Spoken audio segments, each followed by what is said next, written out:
வணக்கம். குரோதி வருட பலன்கள் 2024 மேஷம். இந்த புது வருடத்தில் மேஷ ராசியின் அதிபதி செவ்வாய் லாபஸ்தானத்தில் அமர்ந்துள்ளார். எனவே இந்த வருடம் மேஷ ராசியினர் நினைத்து அனைத்தும் அழகாக நிறைவேறிவிடும். எண்ணியவை எல்லாம் எண்ணியவாறு ஈடேறும் என்று ஆசீர்வதிப்பார்களே, அதுபோல் அனைத்தும் கைகூடி வரும். இதில் ஒன்றை சொல்லியே ஆக வேண்டும். நினைப்பதை நல்ல செயலாக நினையுங்கள். ஏனெனில் கொஞ்சம் கோக்குமாக்கு யோசனை எட்டி பார்க்கும். இந்த புது வருடம் மேஷ ராசியினருக்கு மிக மேன்மையான பண வரவு தரும். உங்களில் அநேகம் பேர் வெளிநாடு பணப்புழக்கம் பெறுவீர்கள். சிலருக்கு வீடு மனை விற்ற பணம் கிடைக்கும். சிலருக்கு வழக்கில் வெற்றி பெற்று அவை சார்ந்த தொகை கிடைக்கும். இதில் கவனிக்கத்தக்க ஒன்று உண்டு. பண வரவு அதிகமாக இருந்தாலும் செலவும் மிக அதிகமாகவே வரும். எனவே வரும் தொகையை கையில் வைத்திருக்காமல் உடனே முதலீடு செய்துவிடுங்கள். ராசியில் சூரியன் குரு, 3 இல் சந்திரன், 6 இல் கேது, 11 இல் செவ்வாய் சனி, 12 இல் புதன் சுக்கிரன், ராகு. உங்கள் சொற்களில் இனிமையும் கண்டிப்பும் சற்று குதர்க்கமும் கலந்து இருக்கும். எனவே வார்த்தைகளில் கண்ட்ரோல் தேவையுங்கள். சகோதரனால் நிறைய வேண்டாத செலவுகள் உண்டு. யாரிடமாவது சண்டையிட்டு வீண் தண்டம் அழவேண்டியிருக்கும். அல்லது வேலைக்கு போகிறேன் என டெபாசிட் பணம் கட்டி ஏமாந்து போகக்கூடும். உங்களில் சிலர் புது வீட்டுக்கு பணம் கட்டுவீர்கள். சிலர் பழைய வீட்டை விட்டு அடுக்குமாடி குடியிருப்பு செல்வீர்கள். சிலரின் வீடு மனை மேல் இருந்த வழக்கு முடிவுக்கு வந்து நன்மை தரும். உங்களில் சிலர் புதுவிதமாக மாடலாக வீடு கட்டுகிறோம் என்று கிறுக்குத்தனமாக எதையாவது செய்து கொண்டிருப்பீர்களே. வாகன யோகம், மனை, வயல் யோகம் உண்டு.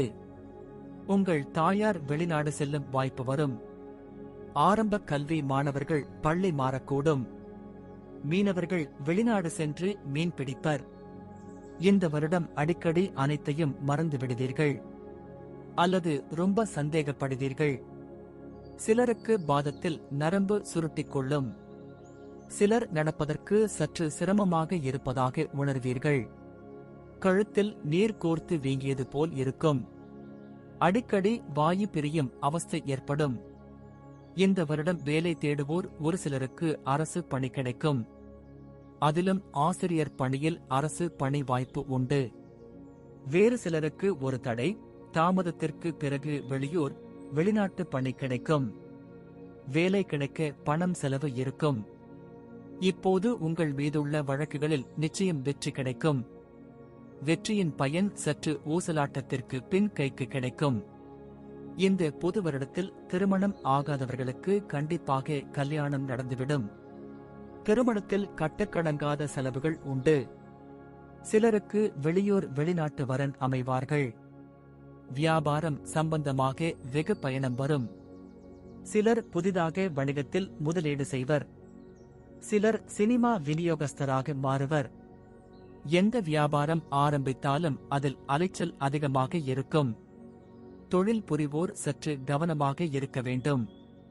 உங்களின் தொழிலின் மேன்மை செழிப்பை உணரும் சில அரசியல்வாதிகளும் சில பல ரவுடிகளும் எங்களுக்கும் பங்கு கொடுத்தால்தான் ஆட்சி என அடம்பிடிப்பர். இதனால் லாபத்தின் அளவு உங்களுக்கு குறைவாக கிடைக்கும் நிலை உருவாகும். எனவே இந்த வருடம் தொழில்நிலை சிறப்பை வெளியில் சொல்லாமல் இருப்பது நல்லது. ஆக மேஷ ராசியினருக்கு இந்த குரோதி வருடம் மிக நன்மைகள் தரப்போகிறது. உங்கள் உயர்வை பொறுக்க முடியாமல் சில பல இடையூறுகள் வரும்தான். அதனால் அதனையும் சமாளித்து விடலாம். செலவும் நிறைய இருக்கும். கொஞ்சம் கவனமாக இருங்கள். மற்றபடி எல்லாம் ஓகேதான். பலன் தரும் பரிகாரம்: ஒருமுறை சூரியனார் கோவில் சென்று வணங்கவும். வீரபத்திரரை விளக்கேற்றி வணங்குவது நல்லது. மருதமலை முருகனை வழிபடவும். சனி செவ்வாய் சேர்க்கை இருப்பதால் பைரவருக்கு செவ்வாய்க்கிழமையில் செவ்வரளிப்பூ, சாம்பார் சாதம் இவற்றோடு மண் அகல் விளக்கில் இலுப்பை எண்ணெய் ஊற்றி 27 மிளகு மூட்டை கட்டி சிகப்பு நிற திரியில் விளக்கேற்றி வணங்கவும். மேலும் திருமணமான பொது தம்பதிகளுக்கு படுக்கை, தலையணை, மெத்தை என உங்களுக்கு முடிந்த உதவிகளை தேவையறிந்து செய்யவும்.